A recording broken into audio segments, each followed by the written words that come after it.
Fitness influencers, the good, the bad, the ugly. I'm going to be telling you who you should trust, who you should avoid, and who is downright lying to you. Let's get into the good. Now, first things first, my criteria for what makes someone a good fitness influencer is, are they informing their audience on science-based, true information? Is their audience intelligent when it comes to fitness, health, gym, lifting, etc.? Do they know a lot? Could they teach a class on it? Versus, are you just giving them personal anecdotes? Are you giving them kind of catchphrases? Are you selling scams? So with that being said, let's get into it. My first good fitness influencer is going to be Jeff Nippard. I think he gets kind of memed on a little bit because he gets a little too science-based. And what I mean by that, some of you who are not familiar with the space, you might say, what do you mean a little too science-based? Sometimes some of these guys, especially JPG and TNF, who I'm about to get to in a second, and they kind of all are in the same camp, they get a little too nerdy for the average beginner to intermediate. Not that I don't think any of these guys are lying necessarily. Now, everybody makes mistakes. When you talk for 2 to 8 hours a day, like a lot of these guys do, you're going to say some things that are inaccurate. But I'd say all these guys, a 97, 98, 99% accuracy rate. They are spot on with their information. Sometimes some of the stuff they say it's not incorrect, but it's not important. It's stuff that you shouldn't be focusing on. So I wouldn't necessarily classify those things as negatives per se, but I think for the average beginner, when JPG is talking about, how much trunk rotation you need to have on a lat pull, it's like, okay, yeah, that might be something that's interesting for an advanced lifter that's looking to put on the last 0.2 pounds of lat muscle. For the average beginner, I mean, it's kind of irrelevant. But with that being said, these guys are all great. If you have a good understanding of anatomy, of fitness going into it, some beginners might enjoy those three creators, Nippard, JPG, and TNF. I don't know if JPG and TNF are on YouTube. I know they're both on TikTok, and I know Nippard is on YouTube. But regardless, those are all great creators, and they are very science-based and accurate. Another guy, Mike Israetel, on YouTube, he's been getting some flack recently because of a PhD paper that he kind of botched. It was pretty weak. I'm going to be honest. If any of you guys are interested, you could watch other people discuss his PhD paper. But regardless, he's still a very good fitness creator. Whether or not he is a legit PhD, now he does have a PhD, but whether or not he's a true doctor when it comes to exercise science, or whether he's just, a peasant with just his own personal information, he's an autodidact. But regardless, he's very factual once again. A little bit more of a childish, he's a little bit more of a comedian when it comes to his videos and content. But overall, I think he's very informed and he is giving people very good information. So those first four guys, very solid, and I've watched all of them throughout the years to some extent, and they're all very solid. Jeremy Ether. Now, I have not actually seen this guy in a while, just not popping up on the YouTube recommends, but he is very good. He's got good thumbnails. He's got good talking points. I don't mean talking points in a negative way. A lot of people are like, "Oh, you're just using talking points."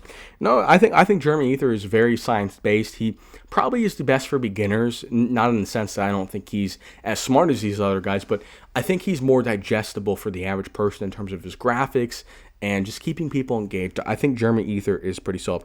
Now, I just listed 5 people. There are a lot of other good fitness influencers, but those are the top ones that come to mind in terms of, if you just watched, 40, 60, 80 hours of their content, I believe anybody, if they were paying attention at all, would have a pretty good understanding of at least beginner level fitness information. Now, we are going to get into we've got actually 3 more categories. We've got meh, we've got entertainment, and then bad. We're going to start out with meh. I've got 3 people: C-Bum, Michael Hearn, Bradley Martin, and really any of those other guys in that bodybuilder. And I know Bradley Martin's technically not a bodybuilder in the sense that he's not doing competitions and he's not winning shows, but regardless, they still are kind of in that same camp. Look, these guys are meh for the reason that, number one, the combination of genetics and steroids are the main reason, as well as hard work, but none of those 3 things are really educational. Your genetics you can't control, steroids you should never take, and hard work everybody should be doing. But that's, everybody knows that. Everybody knows those 3 things. So when you listen to fitness content from these guys, it's like, yeah, can I really trust you? A lot of these guys, specifically C-Bum, his coach does everything for him. And I'm not saying his coach is doing anything wrong, but it's like, should we really trust you? You're not even writing your own workout program. So I'm not saying these people are bad informants. If you watch them, it would be better than having no information. If you lifted for 10 years with C-Bum's, YouTube videos, or if you lifted without them, with them would probably be better because you'd be learning something. Generally, it's going to be good information, but sometimes it's a little bro sciencey, and sometimes it doesn't make a ton of sense. Now, onto the entertainment. So these are guys that, if you're really not a big fan of fitness and you just want kind of a cool, more lifestyle, more cinematography, just cool videos, you're just getting into the gym, you don't really want to get into all the sciencey weeds and all that nerd stuff. These guys are more on the younger side, so it depends on your age. I'm speaking for men that are probably under 35. If you're over 40, I don't imagine you'd be watching these guys. But we've got Jesse James West, we've got Sam Solik, we've got David Lay, we got Lex Little, we got Togi. Togi's probably not a good influence, but he's entertaining for sure. These are guys that aren't really that informative, and I'm not saying they don't personally have a lot of information. I'm sure all these guys are very smart when it comes to their training. I'm just saying their YouTube videos are mostly a day in my life. I hit a squat PR, I went bowling, and then I went to a Cubs game. So it's more of a lifestyle type deal, and for some people that is entertaining.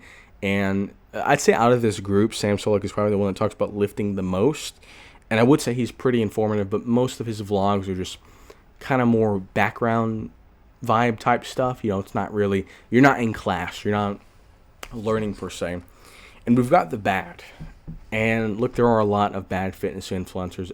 Probably over half, over 75%, I would say, of fitness influencers are junk. Now, they occasionally say stuff right. A lot of times they have to say some things that are true, some things that are just common sense to get you roped in. Because they can't scam you, they can't manipulate you until they get you roped in. So a lot of these people start out with good information, and then they get you in the cult, and then they start spewing lies, disinformation, misciting studies, misrepresenting arguments. So we've got Chris Hernia, complete moron. I mean, he knows literally nothing. I don't know how else to say it. We've got Simeon Panda. He is a total disaster for the reason that he lies. Now, the other bodybuilders, we know they take stuff, but Simeon Panda, number one, if you watch any of his videos, he doesn't know what he's doing at all. He just happened to get jacked, which is super suspicious to me, but also the fact that he lies about what he uses. We've got Thomas Delore. This guy doesn't know anything. I mean, he kind of does that. He's in his kitchen, and he's looking professional, and he's got apples on the table, and he just says the most outlandishly. The reason why he and Chris Hernia are, I'd say, more dangerous in the sense that you have middle-aged people who are, you don't have kids. Some of the kids are like, I need to get jacked, I need to lose weight, whatever. But you've got middle-aged people who see these people, and they manipulate them. They don't really know what they're watching. They get famoosh. They throw out a lot of studies. They use big words. They make you feel dumb, and they rope you in. And we've also got the Liver King. I think the Liver King, for obvious reasons, lied about his steroid use. And I don't necessarily mind. I don't put people in the bad category for selling stuff. I don't think selling supplements, I don't think selling workout programs, I think all that's fine and good. The issue is when you lie. So, for example, if Liver King, I don't personally think, I think the supplements that people should be taking, and this is backed by science as well as the price, because the price matters as well. Creatine, everybody should be taking. Whey protein if you're not consuming enough protein. Vitamin D during the winter for most people, depending on where you live. Maybe pre-workout, possibly, but probably not. Other than those, if you don't have a blood test, nobody can be saying you need anything. And you don't even really need creatine or protein. I'm just saying that those are going to be beneficial for most people. And I can't say for you specifically, I'm just saying for most people.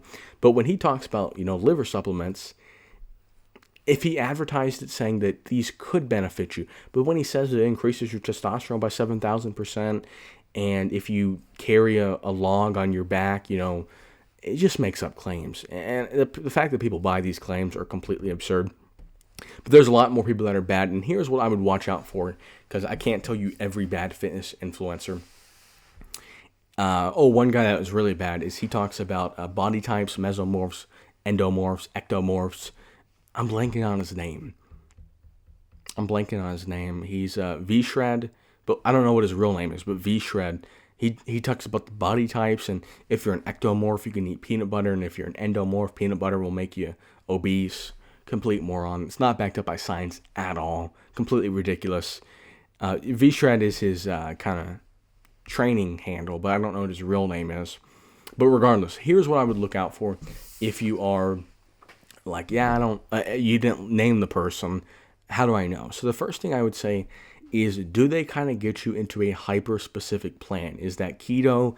Is that high-intensity training? Is that high-volume training? Is that intermittent fasting? Is that whatever? You know, a hyper-specific thing. They're like, this is the way. Now, I'm not necessarily against any of those things because everything has their own application and everything can or cannot work depending on how you do it, depending on what makes sense for you. My issue is when they say this is the best definitively.